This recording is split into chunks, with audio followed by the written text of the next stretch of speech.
পাখিরা যায় উড়ে যায় আকাশের ওই নীলিমায়, নদীরা যায় ছুটে যায় সাগরের ওই মোহনায়। পাখ পাখালি আর সাগর নদী, পাখ পাখালি আর সাগর নদী, কার গুণগান গায়। আল্লাহু আল্লাহ আল্লাহু আল্লাহ আল্লাহর গুণগান গায়। সবাই পড়ে আল্লাহু আল্লাহ আল্লাহু আল্লাহ আল্লাহর গুণগান গায়। চিল্লায় পড়েন আল্লাহু আকবার। পাশে বিশাল আমি দেখলাম মাঠ, ওখানে খালি প্যান্ডেল করে দিতেন, ওই যে পাকুন্দিয়ার মতো। শুধু স্টেজ থাকবে একটা বড়, আর মাঝখানে বিশাল বিল, যত লক্ষ লোক আসুক সমস্যা নাই। এরকমই করতে হবে, যেহেতু অনেক ভাইরা আসে, অনেক লোক হয়ে যায়, জায়গা হয় না, ধাক্কা ধাক্কি।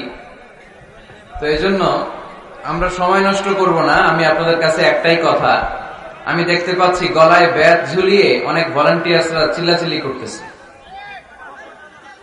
গলায় ব্যাট ঝুলিয়ে কোন ভলান্টিয়ার যেন এখানে আওয়াজ না করে, ইশারা ইঙ্গিতে কাজ সেরে ফেলতে হবে। ইশারায় আকলমান ইশারা বাশাস্ত, যাদের আকল আছে এদের ইশারা দিলেই চলে, এদেরকে তো ভেঙে চুরে বোঝানো লাগে না। তো আমি আশা রাখবো আপনারা একটু স্থির হবেন, একটু ঠান্ডা হবেন। এক একজন এক এক দিক থেকে চিল্লানো শুরু করলে ওয়াজ আর করা যাবে না। 3টা বাজে আমার ঘড়িতে, সাধারণত 3:45 আসরের আজান হয়। তো ইন্তেজামিয়া কমিটি চিন্তা করেছে আজকে 4টায় আজান দিবে এখানে, তো আমরা 1 ঘন্টা কথা বলার সুযোগ পাবো। তো আপনাদেরকে যদি আমি বারবার এদিকে থামো, এদিকে ধাক্কাধাক্কি কেন, এই তোমরা থামো, এগুলো করতে করতে আধা ঘন্টা চলে যাবে। আমার কোনো লস নাই, আমি কথা শোনাতে এসেছি, আমি কথা শুনিয়ে যাওয়ার চেষ্টা করব। লস আপনাদের, আপনারা শুনতে পারবেন না, মাহরুম হবেন, বঞ্চিত হবেন।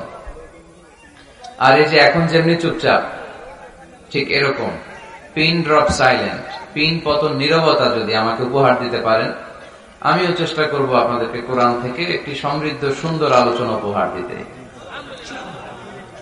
আর আমি যেভাবে এসেছি আমাকে এভাবে যাওয়ারও ব্যবস্থা করে দিবেন মেহেরবানি করে। অনেকে মুসাফা করতে চায়, আরেকটা ভয়ঙ্কর সমস্যা হচ্ছে ছবি তুলতে চায়। মানুষ হয়েছে 1 লক্ষ, 1 লক্ষ লোক যদি আমার সাথে মুসাফা করতে চায়, আজকে রাত 12টায় কি আমার ফেরা সম্ভব হবে? তো এটা বুঝতে চান না কেন? আপনাদের ভালোবাসা যদি আমার কষ্টের কারণ হয়, এরকম ভালোবাসাটাও তো ঠিক না, তাই না? এজন্য শুধু আবেগকে প্রাধান্য না দিয়ে আবেগের সাথে বিবেকের মিশ্রণ লাগবে, ঠিক কিনা? হুজুরকে দেখেছেন, হুজুরের জন্য দোয়া করেন, হুজুরের কাছে দোয়া চান, আমিও আপনাদের জন্য দোয়া করি, দ্যাটস এনাফ। কিন্তু ধাক্কা ধাক্কি করে পুলিশের ঘাড়ের উপর দিয়ে যে গায়ে টাচ করতে চাওয়া, মুসাফা করতে চাওয়া, এগুলো শুধুই আবেগ। এই অতিরিক্ত আবেগের কারণেই আমরা শেষ হলাম। এজন্য আপনাদেরকে আমি ভালোবাসি আল্লাহর জন্য, উহিব্বুকুম ফিল্লাহ, আল্লাহ তাআলার সন্তুষ্টির জন্য আপনাদেরকে ভালোবাসি।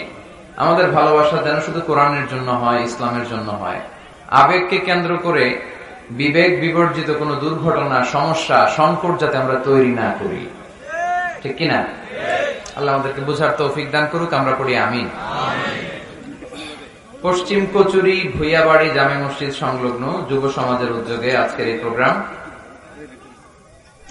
2 দিন ব্যাপী এই তাফসীরুল কোরআনের প্রোগ্রামের আজকে প্রথম দিন। আজকের প্রোগ্রামের সভাপতি আলহাজ হযরত মাওলানা আব্দুল আজিজ ভুইয়া সাহেব, সাবেক অধ্যক্ষ সুরাটি ফাজিল মাদ্রাসা। সহসভাপতি হযরত মাওলানা একরাম হোসেন সাহেব, খতিব উত্তর পানান বাগে জান্নাত জামে মসজিদ। প্রধান অতিথি জনাব মোহাম্মদ সোহেল এম কম, চেয়ারম্যান হোসেনপুর উপজেলা পরিষদ। আসছে চেয়ারম্যান সাহেব আপনি, মাশাআল্লাহ। বিশেষ অতিথি ইঞ্জিনিয়ার মুস্তাফিজুর রহমান সুমন, ঢাকা।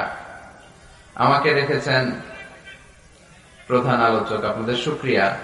আমার আগে যিনি কোরআন এবং সুন্নাহর আলোকে কথা বলেছেন, বর্তমান বাংলাদেশে অত্যন্ত জনপ্রিয় একজন আলোচক, মুফাসসিরে কোরআন হযরতুল আল্লাহ মোল্লা নাজিম উদ্দিন সাহেব 11টা থেকে বয়ান করেছিলেন। ছিলেন আপনারা? আলহামদুলিল্লাহ। কোরআন সুন্নাহ থেকে উনি চমৎকার কথা বলে, উনি যা বললেন এগুলো যেন আমাদের হেদায়েতের ওসিলা হয়।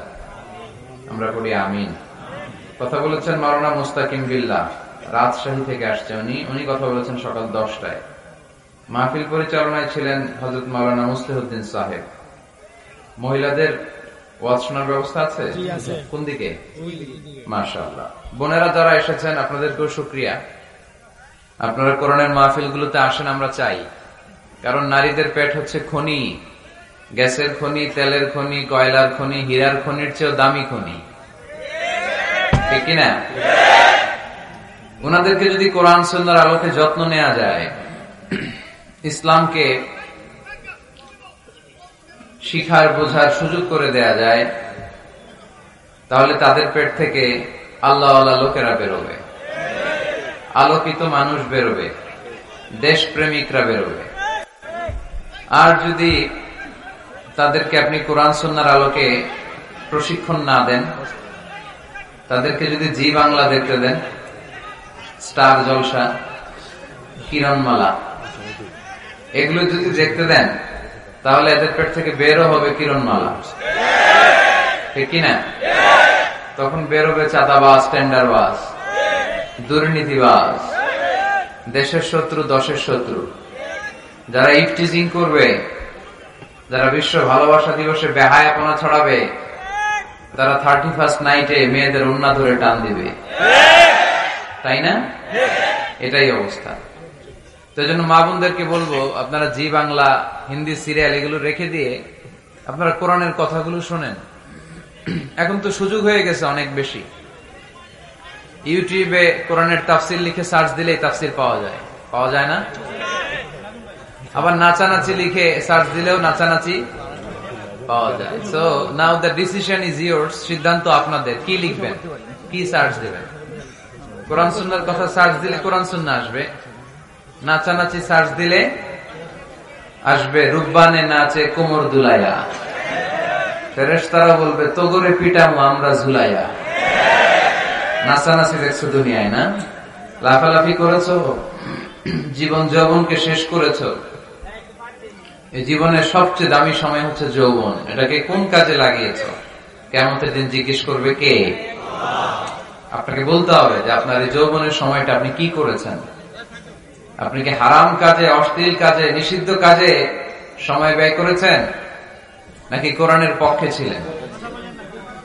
এই প্রশ্নের উত্তরগুলো কিন্তু আল্লাহর সুপ্রিম কোর্টের কাঠ গড়ায় আমাদেরকে দিতে হবে। কারণ ওই দিনটা বড় ভয়ঙ্কর, জবাবদিহিতার দিন। দিনে দিনে বহু বাড়ি আছে, দেনা শুধিতে হইবে ঋণ। যা করছেন পাই টু পাই, সেদিন হিসাব চাইবে কে? এজন্য ওই দিনটাকে বলে the day of accountability, the day of judgement. বিচার হবে সেদিন, একটা বিশাল বিচার। ওই বিচারের দিনে আমরা আল্লাহর কাছে